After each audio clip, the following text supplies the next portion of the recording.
हाय, hello, नमस्कार. कशा आहेत सर्व? मस्त ना? मस्तच राहा. सर्वांना सर्वप्रथम श्री स्वामी समर्थ. तुमचं माझ्या प्रतीक्षा स्वामी सेवेकरी चॅनलवरती खूप खूप मनापासून स्वागत आहे. तर आजचा टॉपिक आपली गुरुपौर्णिमा येते परवाच बुधवारी. आज आहे रविवार. तर सर्वांचा हा प्रश्न आहे, की ताई गुरुपद कसं घ्यावं? इव्हन मी स्वतः कसं गुरुपद घेतलं, ते मी तुम्हाला सांगते. आणि गुरुपद घेण्यासाठी तुम्हाला कोणकोणत्या गोष्टी आवश्यक आहे आणि गुरुपद हे तुम्हाला कोणत्या टायमाला घ्यायचं आहे आणि तुम्हाला कशाप्रकारे घेऊ शकता हे मी तुम्हाला ह्या व्हिडिओमध्ये सांगणार आहे. तर चला उशीर न करता आपण व्हिडिओला सुरुवात करूया. नमस्कार स्वामी भक्तांनो. तर आज आपण जाणून घेणार आहे श्री स्वामी समर्थांचे गुरुपद काय किंवा गुरुपद कसे घ्यावे व गुरुपद कधी घ्यावे. तर आपण हे जाणून घेण्याआधी मला एक तुम्हाला सांगायचे, तब्येत ठीक नसल्यामुळे जरा आवाज बसला आहे. नीट आवाज येत नसेल तर त्याआधी पहिलं मी तुमच्या सगळ्यांची क्षमा मागते की पण पर्याय नाहीये, कारण की गुरुपौर्णिमा लवकरच येते, म्हणजे आपले 2च दिवस आता राहिलेले आहेत. तर खूप असे जे स्वामी भक्त आहेत त्यांच्या जे प्रश्नांची उत्तरं देणं माझ्यासाठी माझं कर्तव्य मी मानते. तर म्हटलं चला कशाला वेळ ह्या गोष्टीला लावावा. तब्येत नसेल ठीक तरी काही हरकत नाही. व्हिडिओ केलाच पाहिजे, कारण की स्वामी भक्तापर्यंत हा व्हिडिओ पोहोचलाच पाहिजे. तर चला आता आपण जाणून घेऊया गुरुपद म्हणजे नक्की काय? अनेक भक्तांच्या मनात हाच एक प्रश्न असतो, की गुरुपद नक्की म्हणजे काय? तर गुरुपद, तर गुरुपद. गुरुपद म्हणजे फक्त एक विधी नाहीये का आपल्याला ती विधी केली की झालं, नाही मी असं-असं केलं का झालं, असं नाहीये. तर गुरुपद म्हणजे आपल्या सद्गुरूंच्या चरणी आपण स्वतःला पूर्णपणे अर्पण करण्याची एक संकल्पना आहे. तर गुरुपद कसे घ्यावे? गुरुपद हे नेहमी श्रद्धेने, नम्रतेने आणि श्री स्वामींवर जर तुमचा अटल विश्वास असेल, तरच तुम्ही गुरुपद घ्या. कारण की एखाद्याला गुरु करणं म्हणजे इतकं सोपं नाहीये. त्यांना तुम्ही कायमस्वरूपी, म्हणजे तुम्हाला माहिती असेल की नाही मला माहिती नाही. गुरु असा आहे, जेव्हा एखादी व्यक्ती मरते, तेव्हा माहिती तुम्हाला आपल्या ज्या विधी केल्या जातात सगळ्या, त्यानंतर म्हणजे पूर्ण त्याला जाळल्यानंतर 5च मिनिटं, आय थिंक 5 का 10 मिनिटं वगैरे काय असतात किंवा 15-20 मिनिटं थांबत असतील आणि त्याच्यानंतर जेथे आपल्या आपल्या घरी जातो. पूर्ण जलसपर्यंत कोणीही मैत थांबत नाही. पण गुरु हा एक असा आहे, जे आपलं पूर्ण आपलं प्रेत जळसपर्यंत आपला गुरु असतो. शेवटच्या क्षणापर्यंत आपला गुरु आपल्या संगती असतो. म्हणून गुरु हवा, आयुष्यात गुरु हा पाहिजे. सगळेच आपल्या आयुष्यात गुरु जे आपली सर्वात पहिली आई, वडील, आपले आपण जिथे मग शिक्षण घेतो ते गुरु, आपण जिथे कामाला जातो आपल्याला जे मार्गदर्शन करतात ते गुरु. मी तर म्हणते आपल्या आयुष्यामध्ये जी माणसं आपल्याला चांगले, वाईट काहीही आपल्याला शिकवतात, जेही काही धडे आपल्याला आयुष्यात लागतात, ते आपला एक गुरुच आहे. त्याच्यानंतर आपण जे स्वतः घेतो, अनुग्रह घेतो, तो एक आपला गुरु आणि तो गुरु आपला कायम आपल्या पाठीशी असतो. वाईटही काळात, चांगल्याही काळात. म्हणून प्रत्येक माणसाने गुरु हा करावाच. तर नेमका प्रश्न गुरुपद आपण घेऊ कधी किंवा घ्यायचा कधी?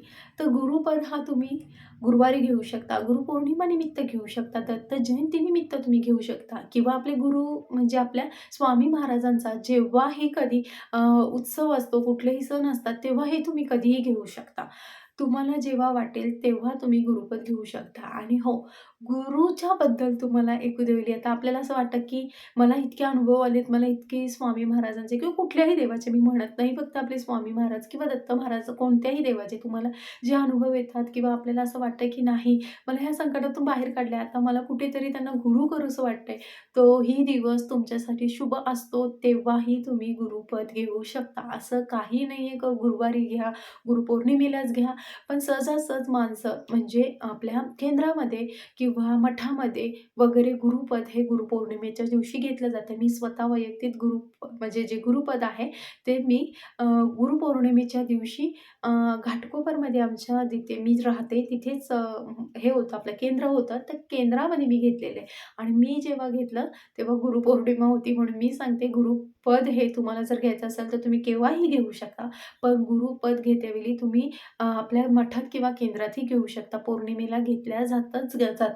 सगळ्या सेवा झाल्यानंतर आपल्याला गुरुपद घेतात. जेवढेही आतमध्ये म्हणजे केंद्रामध्ये किंवा मठामध्ये जेवढे शिष्य असतात तेवढे गुरुपद घेऊ शकतात. जर तुमच्याकडे कोणत्याही प्रकारच्या विधीचे सामान नसेल, तरीही तुम्हाला गुरुपद घेता येतो. आता गुरुपद, आता काही-काहींचे मला तरी माहिती आहे, की आता गुरुपद म्हटल्यानंतर ज्यांची आत्ता पारायणे चालू आहेत, श्री स्वामी चरित्रांचे चालू आहेत पारायणे, कोणाचे गुरुचरित्राचं पारायण आहे. आता हे तुमचे पारायण जेव्हा गुरुपौर्णिमेच्या दिवशी त्याची समाप्ती होईल, तेव्हा तुम्ही स्वतःही घरीही घेऊ शकता. ज्यांना पॉसिबल आहे त्यांनी केंद्रात, मठात जाऊ शकता. त्यांना पॉसिबल नाही म्हणून त्यांनी घरी घेऊ शकता किंवा इव्हन तुम्ही स्वतःही मठात किंवा केंद्रात जाऊन स्वतःही घेऊ शकता. काही वेगळं करायची गरज नाही. ज्याला पॉसिबल आहे त्यांनी केंद्रात, मठात जावं. काय करायचं आहे, त्या दिवशी तुम्हाला नारळ घेऊन जायचे आहेत, फुलं असतात जी आपली, ती घेऊन जायची, अगरबत्ती वगैरे घेऊन जायचं आहे आणि लाल दोरा असतो तो घेऊन जायचा आहे आणि जो लाल दोरा आहे तो आपल्या नारळाला माहिती असेल सगळ्यांना, पंचदोरा असा बोलतात तो. तो लाल दोरा आहे तो पूर्ण असा गुंडलायचा आपल्या नारळाला आणि जी शेंडी असते ती देवाच्या समोर ठेवायची आणि तुम्हाला ती गुंडाळून वगैरे ते नारळ साईडला ठेवायचं आहे. एक जी पानं असतात, खाऊची पानं त्याला बोलतात, ती 2 बाजूलाच ठेवायची आहेत. त्याच्यावरती एक सुपारी ठेवायची आहे आणि आपल्या गुरूंना स्मरण करायचं आहे. तुमचं स्वतःचं नाव वगैरे सांगायचं आहे.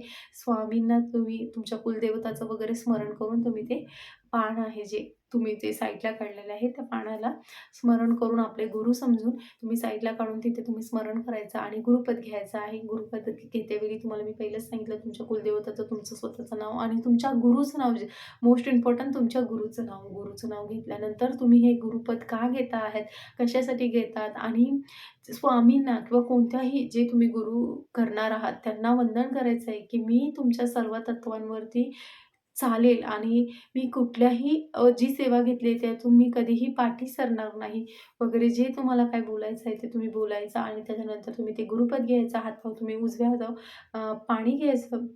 म्हणजे पेळा घेऊन त्यात चमचा ठेवायचा, त्यात पाणी घ्यायचं आणि पाणी इथे वतून पहिले चरणाला म्हणजे आपल्या जी धरती मातेला तिला अर्पण करायचं. म्हणजे आपण आपल्या धरती मातेला अर्पण केल्यानंतर तुम्ही परत एक पाण्याचं थेंब ते घेऊन परत खाली सोडायचं आणि आपल्या गुरुला अर्पण करायचं आणि ते तुम्ही उजव्या आणि डाव्या हाताने तुमच्या दोन्ही डोळ्याला लावून, मस्तकाला लावून ते अर्पण करायचं आणि त्याच्यानंतर परत तुम्हाला पाणी घ्यायचं आणि तुमच्या गुरुचं स्मरण करून तुम्हाला ते प्यायचं आणि डोक्यावरून हात फिरवून फिरवायचं आहे. अशा प्रकारे तुम्हाला हे गुरुपद घ्यायचं आहे आणि ही तुमचं झालं असं गुरुपद. काहीही मोठी विधी करायची नाहीये आणि जर तुम्हाला केंद्रात किंवा मठात करायचं असेल तेव्हा पण तुम्हाला नारळ घेऊन जाणं, फुलं घेऊन जाणं, इव्हन एक छोटा पेळा असतो तो घेऊन जायचा, चमचा घेऊन जायचा, पाणी घरातलं स्वतःचंच घेऊन जावं. ज्यांना कोणाला केंद्रात किंवा मठात करायचे त्यांनी शक्यता हे साहित्य नक्की घेऊन जावं.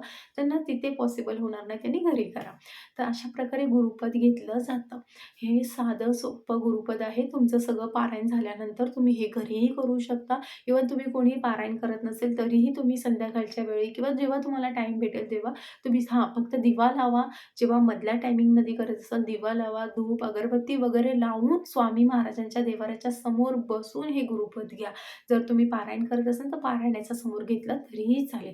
तर अशा प्रकारे तुम्हाला गुरुपद घ्यायचं आहे. तर तुम्हाला गुरुपद कधी घ्यायचं आणि कसं घ्यायचं हे तुम्हाला समजलंच असेल. तर आता गुरुपद घेतल्यानंतर तुम्हाला काय-काय लक्षात ठेवा. गुरुपद घेतल्यानंतर आपल्या जीवनातील जबाबदाऱ्या वाढतात. त्या कशा?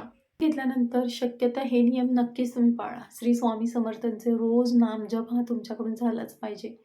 झालाच पाहिजे. रोज सकाळी नित्यसेवा तुमच्याकडून झाली पाहिजे. नाही जमली तर संध्याकाळी करा. माझं वैयक्तिक मत आहे. ज्यांना खरंच पॉसिबल नाही त्यांनी संध्याकाळी केली तरी चालतं. पण नित्यसेवा करायला चुकवू नका. आणि हो, गुरुवरती कधीही विश्वास कमी होऊन देऊ नका, कारण की ते महत्त्वाचं आहे. आपण एखाद्याला गुरु मानतोय. आपण कसं असतं, सर्वच दिवस सारखे नसतात. ऊन सावली हे सारखंच असतं. तसं कधी-कधी आपल्यावर संकटं येतात. मग आपण कधीतरी बोलतो, की "नाही अरे, मी तुम्हाला गुरु मानलं वगैरे, मी तुमची एवढी सेवा करतोय. मग माझ्या वाटेला एवढं दुःख का वगैरे, संकट आले तरी तुमचा गुरूंवरचा विश्वास कधी कमी होऊन देऊ नका. ते करतील ते योग्यच करतील आणि त्यांच्या हातात जे सूत्र आहेत ते त्या सूत्रानुसार बरोबर देतील. कर्माचे भोगही भोगावीच लागतात. ती कुणालाही चुकली नाही, राजालाही चुकली नाही, रावणालाही चुकली नाही, रामालाही चुकली नाही. तर आपण कोण? तर ते लक्षात ठेवा आणि गुरूवरचा कधी विश्वास कमी होऊन देऊ नका.